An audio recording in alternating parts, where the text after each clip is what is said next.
Hi Pisces! Welcome po sa ating channel. At ito ang yung weekly Gabay Tarot reading for your career and money ngayong October 14 to 20, 2024. Please be reminded kung naka-resonate kayo, comment down. Kung hindi kayo naka-resonate, ibigay niyo po sa iba kasi general reading po ito. This is for you Pisces ngayong October 14 to 20, 2024 for your career and money.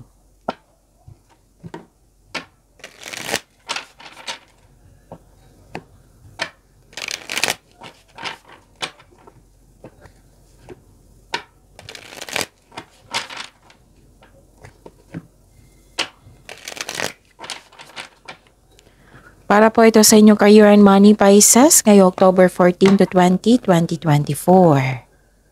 Maraming salamat po sa inyong patuloy na suporta at maraming salamat din po sa mga hindi nag-skip ng ads. Gamitin ang reading na ito bilang gabay lamang sa mga hindi pa nag-subscribe. Subscribe na po kayo at click bell notification para malaman nyo na may bago tayong video. Para sa mga gusto magpa-reading po, may lumabas dyan sa screen nyo ngayon. Panoorin nyo po at sundin ang instruction. Calling the attention sa mga suki ko dito na Pisces. Open na po ang inyong Monthly Gabay Tarot reading for October 2024. May 6 months from now reading tayo at love life reading po. So message me Pisces for schedule. Maraming salamat po.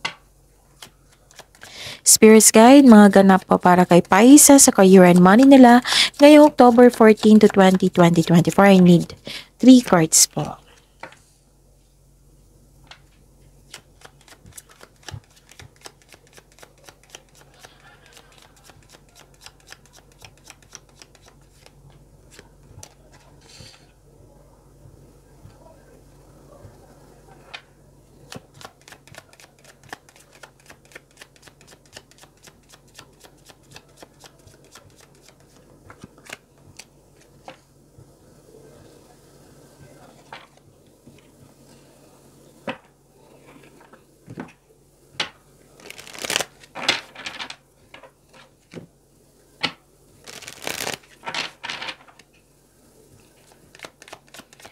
Spirits Guide.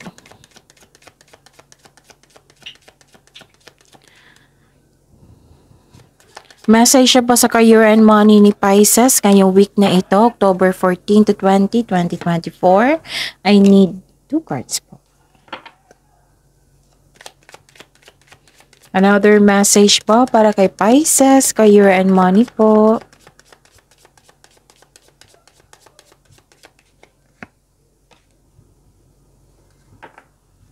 Okay. Pisces, ngayong October 14 to 20, 2024 for your career and money. Parang naggalit kayo dito. Pwedeng sa babae.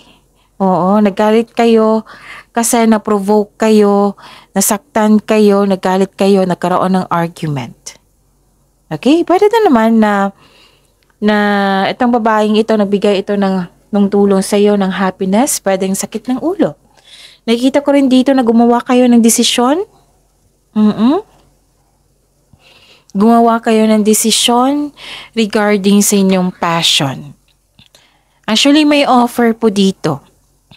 May kontrata din ako nakikita dito. Nag-uusap kayo, nagkaroon kayo ng promises, agreement, long-term agreement. May kontrata ako nakikita dito. Nag-usap kayo. Sabi nyo, deal. Sige, deal. Go tayo. Ganon. Kayong dalawa nag-usap. Okay. Transformation. Pisces. Andito. Change is a natural order of things. Don't be afraid of the unknown. So, may pagbabago. It might be, this is a new, new employer nyo. Pwede ganun kasi may kontrata ko nakikita dito eh. So, wag kayong matakot or ma-worried sa pagbabago na ito. O kasi lalabas kayo sa comfort zone nyo. This is transformation ha. So, claim nyo ito. Claim nyo rin itong kontrata na ito, itong offer na ito, opportunity, itong gagawa kayo ng decision regarding sa inyong passion. Celebration. Kick off the party activities and have a great time. Plan for a joyful future. It might be may celebration dyan sa pagtatapos. Pwedeng anniversary, monthsary, basta may natapos dyan. Okay, pwede din na nagplano kayo mag-vacation leave. O pwede din nag-vacation leave na kayo. Okay? Yon. Spirits guide. Energy po ni Pisces sa career and money nila ngayong October 14 to 20, 2024.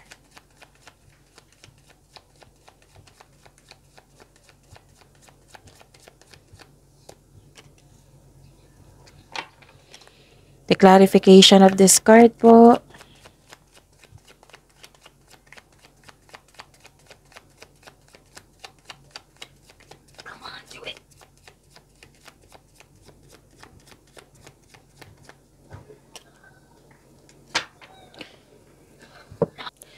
Okay. Sa mga may oras dyan, kung gusto nyo po, Pisces, panoorin nyo po yung last 4 days Gabay Tarot reading nyo po. Like for example, napanood nyo ito ngayong October 14, 2024.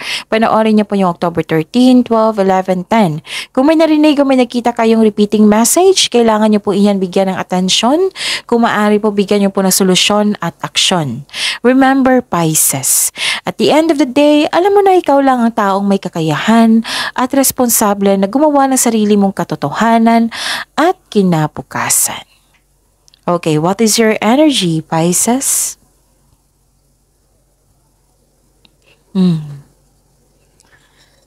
So, may concern kayo sa isang tao na hindi marunong magpahalaga?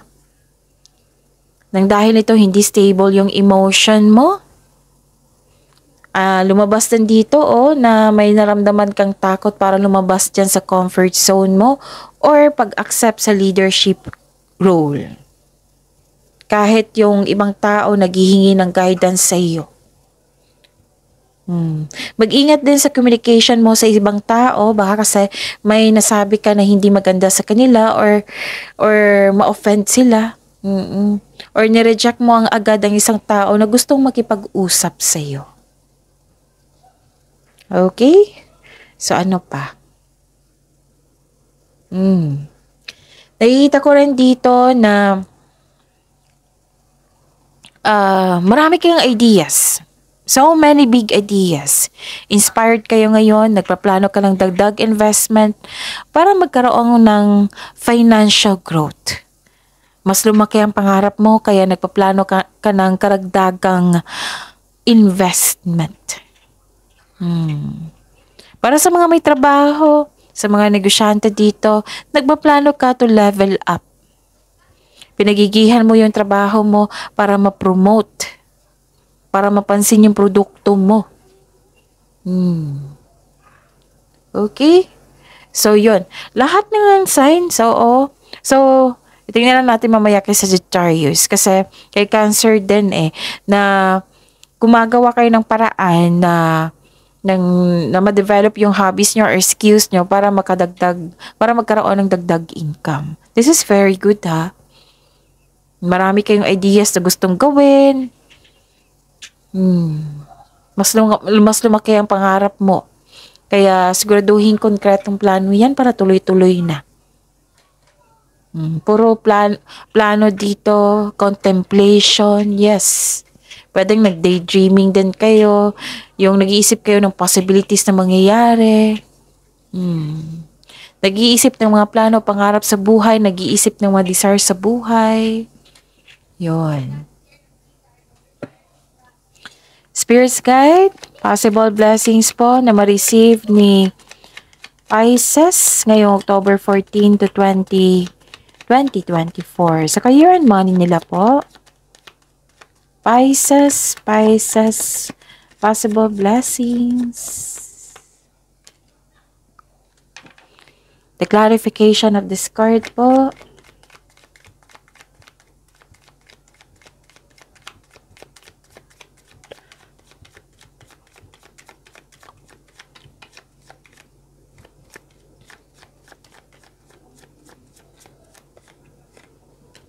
Okay, ano yung possible blessings? Tingnan natin. Okay. Possible blessings.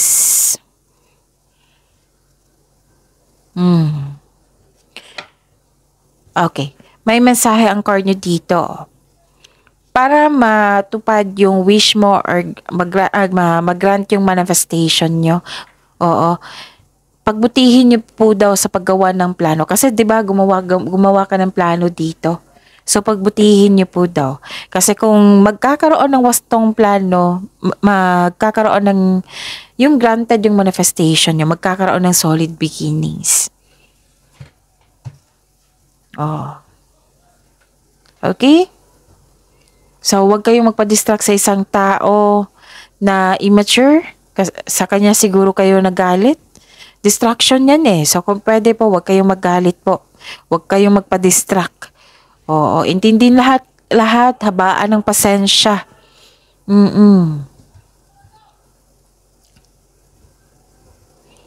So, okay. If you want to see the results, build concrete plan without rushing. Sabi po ng card dito.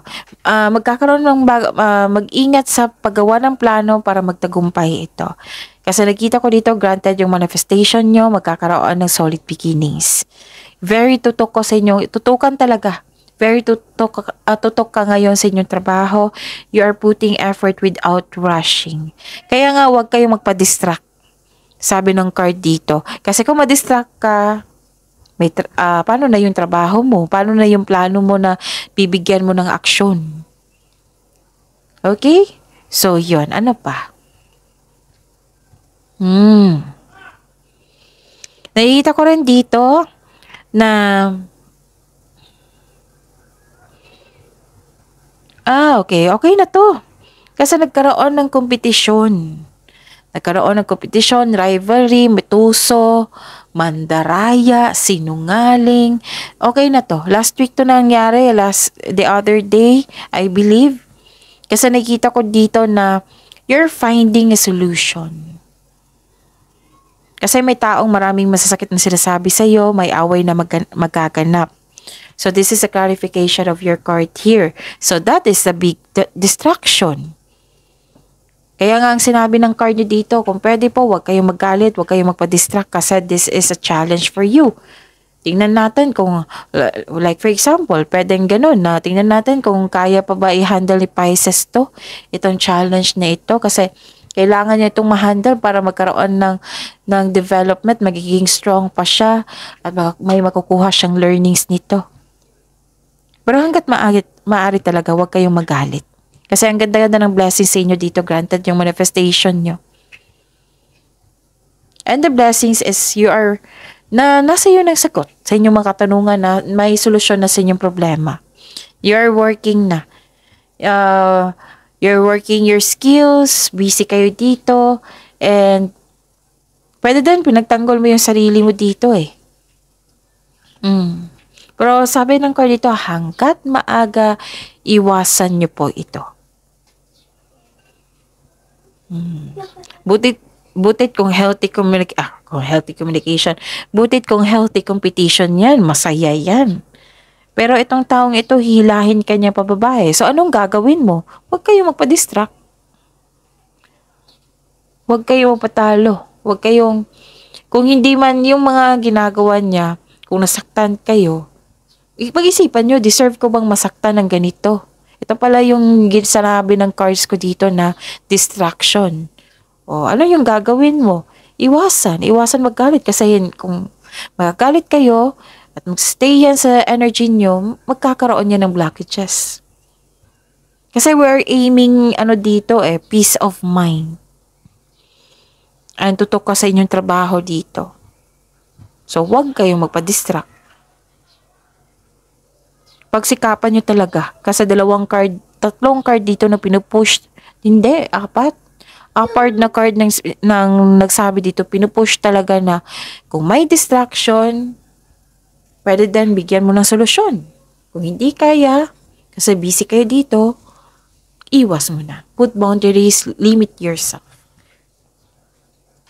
Pero you're finding a way, you're helping yourself. Okay? And this is yung sabi dito na new beginning, and dito pala transformation. Diba yung sabi ko sa inyo na new beginning? So, ang ganda ng blessing sa inyo.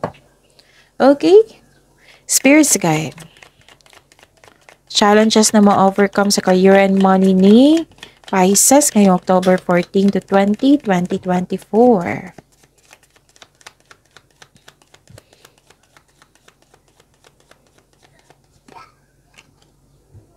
And the clarification of this card po.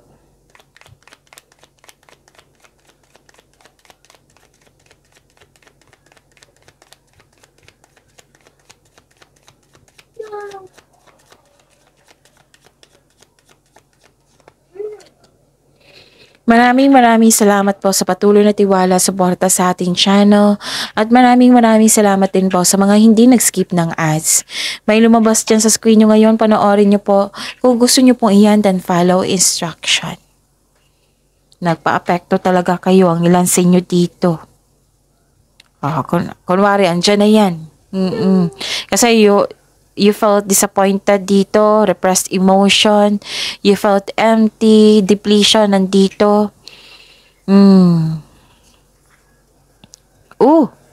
Pisces, kailangan ng pahinga dito kasi sobra na sa trabaho. Andito, Okay. May nakita kong blockages. Feeling exhausted ka due to the other emotional demands. Kaya umiwas kayo sa toxic na tao na nagbibigay sa iyo ng stress. Pinupush talaga ng cards dito from here to here.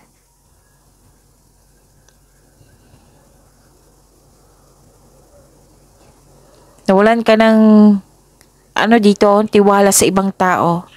Understandable naman. Naunawaan ko. Pero hindi naman lahat ng tao is toxic. Pwede din naalala mo ito sa nakaraan, Pisces. Yung nanghihinayang kasi ininvest mo na time and effort, yun pala, hindi pala siya totoo sa iyo. Hindi siya marunong mag-appreciate, ganun.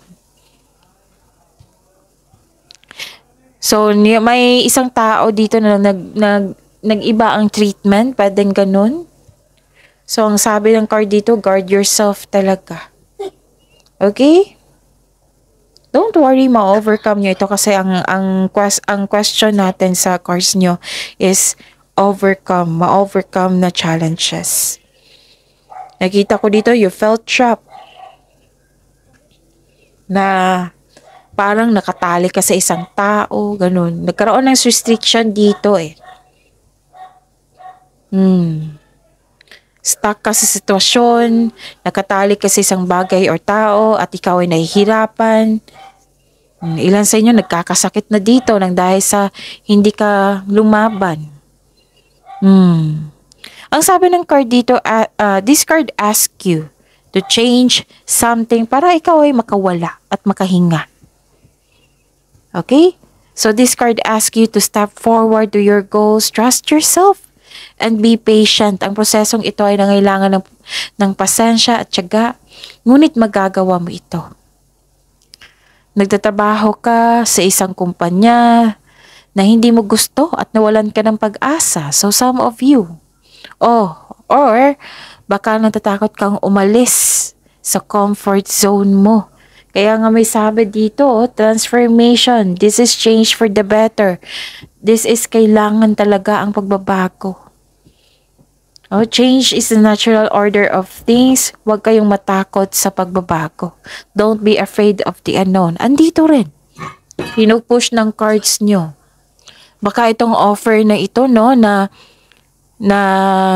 may offer kasi dito. Baka nagkaroon ng hesitation. Kasi nga, lalabas ka sa comfort zone. Naunawaan ko. Kasi comfort yun Pero alam niyo naman kung comfort, nasa labas ang comfort yung success, di ba? Nasa labas po ng comfort zone nyo. I know that is very challenging kasi pagbabago, bago lahat. May makukuha ka namang learnings dyan. Dyan ka magiging matatag. At higit sa lahat dyan ka magiging successful. Okay? Kasi nag-alangan ka dito, nag-hesitate kayo, tatanggapin ko ba ito? Baka kasi magkakamali ako sa paggawa ng desisyon. Siguraduhin nyo na konkretong plano yan para makagawa kayo ng best decision, para siguradong sigurado. Kasi natatakot kayong umalis sa posisyon mo kasi ayaw mong mabigo or magkamali sa desisyon mong mag-level up. At again, pinupush ng cards dito, pag-iingat sa kaperahan. Okay? So, this card tells you na humingi ng guide kay God para mapalaya mong sarili mo sa takot mo, sa takot na naramdaman mo ngayon. Okay? So, yon. So, claim this positivity, claim this blessings na ang ganda ng blessings sa inyo. Yes, pagyamanin nyo yan. See you tomorrow, Pisces. Please like, subscribe, and click bell button for notification para updated po kayo sa daily tarot reading natin. Maraming salamat po.